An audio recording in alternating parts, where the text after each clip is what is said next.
Hello everyone, welcome to our channel let us be professional. आपका हमारे channel पे स्वागत है। आज का topic the selfish giant. Selfish giant स्वार्थी राक्षस। सेल्फिश मीन्स होता है स्वार्थी एंड जिएंट मीन्स होता है राक्षस। यह एक काल्पनिक कहानी है, इमेजिन स्टोरी है, जिसको राइटर के द्वारा राइट की गई है और हम आज इसी की समरी आप लोग को बताने वाले हैं। तो आइए बिना टाइम वेस्ट किए बढ़ते हैं अपने चैनल की तरफ, अपने आज की इस टॉपिक की तरफ। लेकिन उससे पहले एक ही चीज़ कहना चाहेंगे, अगर अभी तक आपने हमारे चैनल को सब्सक्राइब नहीं किया है तो प्रेस सब्सक्राइब कर लीजिए and press the bell icon, जिससे आगे की नोटिफिकेशन आपके मोबाइल पर जाती रहे। तो let's start the video and today's topic the selfish giant summary. होता क्या है, एक ये राक्षस की कहानी है जो गार्डन का ओनर रहता है, लेकिन वो कुछ समय के लिए अपने एक फ्रेंड के यहाँ चला गया होता है। और उस समय विद्यालय से छूटने के बाद बच्चे क्या करते थे, आते थे उसके गार्डन में खेलते हैं। तो स्टोरी को हम आपकी बुक के अकॉर्डिंग शुरू से बताते हैं। एक शहर होता है जहाँ पे एक बहुत ही खूबसूरत सा बागीचा हुआ करता था। स्कूल से छुट्टी होने के बाद बच्चे वहाँ जाते थे, खेलते थे। अब चूँकि काल्पनिक कहानी है तो इसमें बताया गया घास फूल और बहुत सारे पेड़ हुआ करते थे वहाँ पे, जिससे पेड़ों पे बच्चे चढ़ के खेल के बहुत खुश हो जाया करते थे। और जो चिड़िया होती थी वहाँ पे बहुत ही खुश होकर के गीत गाती थी। और बसंत में पौधे खिल जाया करते थे, जबकि सर्दियों में बहुत ही अच्छे अच्छे फल उन पे आते थे।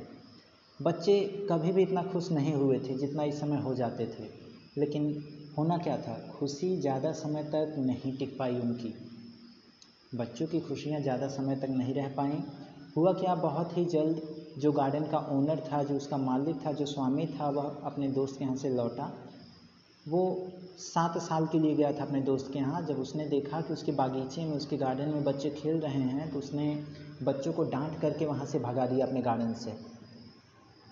फिर होना क्या था, बच्चे चले गए। अब धीरे धीरे जो पेड़ थे, वहाँ के घास थे, पक्षी थे, सारे उदास रहने लगे। और क्योंकि उनकी टहनियों के चारों ओर घूमने और पक्षी के गीत गाने वाला कोई नहीं था, अकेला महसूस करने लगे। पक्षियों ने भी गाना गाना बंद कर दिया था, पेड़ ने फूल खिलाना बंद कर दिया। और हुआ क्या, धीरे धीरे बसंत का मौसम आ गया और मौसम आ गया, लेकिन बच्चों ने उसमें प्रवेश नहीं किया। अब चूँकि होता क्या है, इसके बाद जो है सीज़न आना था ठंडी का।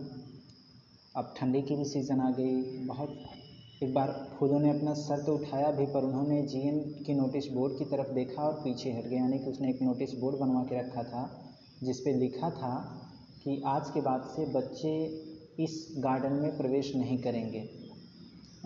तो अब फूल भी फिर खिलना बंद कर दिए। जीएन परेशान हो गया। इतनी लंबी सर्दी के कारण उसे समझ में नहीं आ रहा था कि बर्फ़ ने घास को सफ़ेद चादरों से ढक दिया था और ठंड ने भी सभी जो पेड़ थे वहाँ पे वो चांदी के रंगों से पूरी तरह से ढके हुए थे। फ्रॉस्ट और बर्फ़ ने नॉर्थ वाइंड यानी जो हवाएं चलती हैं उनको भी इन्विटेशन किया, यानी हवाएं भी चलने लगीं। पूरे बाग में उत्तर की ठंडी हवाएं चलने लगीं। जो पूरा का पूरा बागीचा था, हवा चलने लगी। और इवन ओलावृष्टि का मतलब जिसे पत्थर पड़ना कहते हैं, वो भी पड़े। और जिससे उसके क्या हुआ, ओलों ने चिमनी और छत में स्लिप तोड़ दी। इतने भारी ओले पड़ रहे थे कि जिससे क्या हुआ, उसकी छतें टूट गई और जो भी चीज़ें थी बहुत नुकसान हुआ।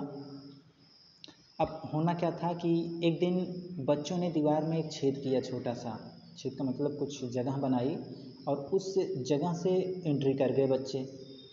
अब बच्चों के आने के साथ ही बसंत फिर आ गया। यानी बच्चों के आने से जब चहचहाहट हुई, बच्चे खेलना शुरू किए, यानी खुशियों का माहौल हो गया। तो बच्चों ने फिर से, जैसे बच्चों ने प्रवेश किया, बसंत का मौसम आ गया। पक्षी गाना गाने लगे। अब जीएंट की नींद अचानक से टूटी। उन्होंने बहुत ही लंबे समय से गाने नहीं सुने थे। अब लेकिन चिड़ियों के चहकने का एहसास उसे राजा के संगीतकार की तरह लग रहा था। जो जीएंट था उसे चिड़ियों की आवाज़ बहुत ही अच्छी लगी।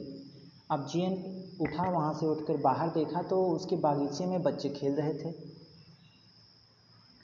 टहनियों के नीचे झुकाकर। इवन पेड़ खुद अपनी टहनियों के नीचे झुकाकर बच्चों का स्वागत कर रहा था। पेड़ भी बच्चों के साथ खेल रहा था। अब जीएंट को शायद कुछ एहसास हो गया था कि क्या रीज़न था कि इतना जहाँ पे चहचहाहट हुआ करती थी, इतनी खुशी का माहौल हुआ करता था, वहाँ पे अचानक से ऐसा क्यों हो गया था? वो शायद समझ चुका था, बच्चे ही थे जिसकी वजह से यहाँ के चिड़िया, फूल, वृक्ष सारे जो है उदास हो चुके थे। अब उसने क्या किया कि बच्चे अब आना शुरू कर दिए, धीरे धीरे समय हो गया, अब साल बीत गए।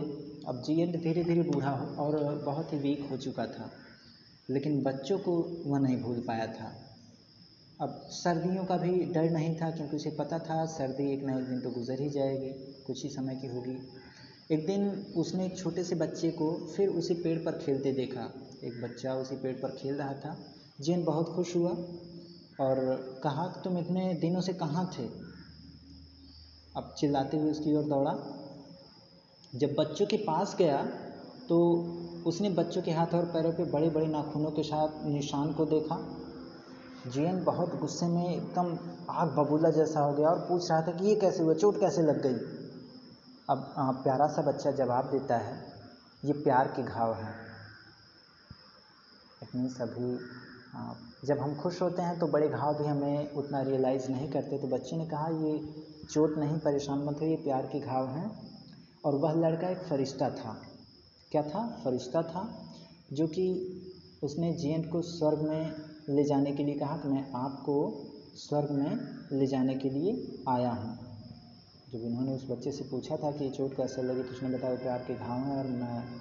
और जब उसने और पूछने की कोशिश की तो उसने अपने बारे में बताया कि मैं एक फरिश्ता हूँ और आपको पैराडाइज स्वर्ग लेके जाने के लिए आया हूँ। बच्चे ने जवाब दिया, एक बार आपने मुझे बगीचे में जाने दिया था। अब बच्चा बता रहा है कि एक बार मैं आया था आपके बगीचे में, आपने मुझे बगीचे में एंट्री दे दी थी और उसी की वजह से आपने मुझे एंट्री दी, मुझे खुश किया और मैं आपको स्वर्ग ले जाने के लिए आया हूँ। अगले दिन क्या हुआ, जब वो उसको लेके चला गया, बच्चा जो है, बच्चे का मतलब यहाँ पे जो फरिश्ता था, उसने जियंट को लेके चला गया। और अगले दिन जब बच्चे आए खेलने के लिए तो उन्होंने देखा जियंट एक पेड़ के पास पड़ा हुआ था। पड़ा का मतलब उसकी बॉडी पड़ी हुई थी, मर चुका था और उसे सफ़ेद फूलों ने ढक दिया था। इट मीन्स पेड़ के ऊपर जो फूल हुआ करते थे, अब फूलों ने भी अपना काम किया, पेड़ों ने भी अपना काम किया, क्योंकि बच्चों को आने दिया करता था तो वो भी खुश हुए से इसने मारे खुशी के उसको एकदम फूलों से स्वागत किया। मरने के बाद उसे फूलों से ढक दिया। ठीक है, तो इसी के साथ ही ये स्टोरी समाप्त होती है। आई होप आपको स्टोरी अच्छी लगी होगी, समझ में आई होगी। जो भी चीज़ें अगर आपको पूछना चाहते हो, कुछ चीज़ें ना समझ में आई हों तो उस चीज़ को आप कमेंट बॉक्स में, व्हाट्सएप ग्रुप में आप पूछ सकते हैं। और इसी के साथ thank you, have a nice day, bye bye. Again, अगर अभी तक आपने हमारे चैनल को सब्सक्राइब नहीं किया है तो सब्सक्राइब कर लीजिए और बेल आइकन को प्रेस कर दीजिए। Thank you, have a nice day, bye bye.